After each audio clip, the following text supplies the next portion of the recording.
নমস্কার বন্ধুরা, আজ আমি তোমাদের সাথে ভেটকি মাছের ফিশ ফ্রাইয়ের রেসিপি শেয়ার করব। আদা, রসুন, কাঁচা লঙ্কা, ধনেপাতার একটা পেস্ট বানিয়ে নেব। তারপর সেটাকে মাছের ফিলেটের সাথে ভালো করে মেখে নেব।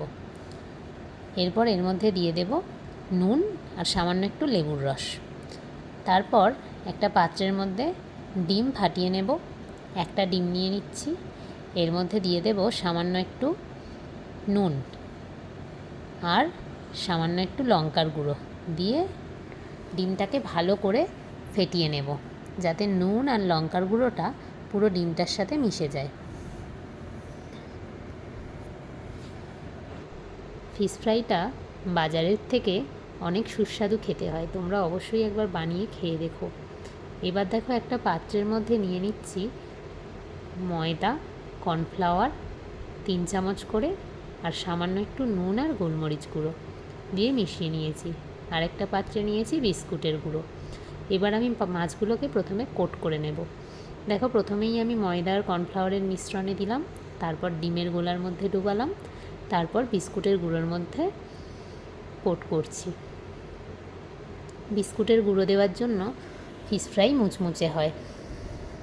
দেখো, একটা করে দেখালাম। প্রথমেই ময়দা, তারপর ডিমের মিশ্রণ, তারপর বিস্কুটের গুঁড়ো। এইভাবে তোমরা কোট করবে। কোট বারবার করার দরকার নেই। বারবার ওই বিস্কুটের গুঁড়ো, ডিম এইভাবে করলে কি হয়, কোটটা বেশি মোটা হয়ে যায়, তখন আর ভালো লাগে না খেতে, আর খেলেও পেটটা ভার মনে হয়। ওই জন্য ওটা না খাওয়াই ভালো, একবার কোট করলেই বেশি ভালো হয়। দেখো, আমি এইভাবেই সব মাছগুলোকে কোট করে নিয়েছি। খুবই সহজ পদ্ধতি, একটু সময় সাপেক্ষ। এবার একটা পাত্রের মধ্যে তেল গরম করে নিচ্ছি। আমি এখানে সাদা তেল ব্যবহার করছি।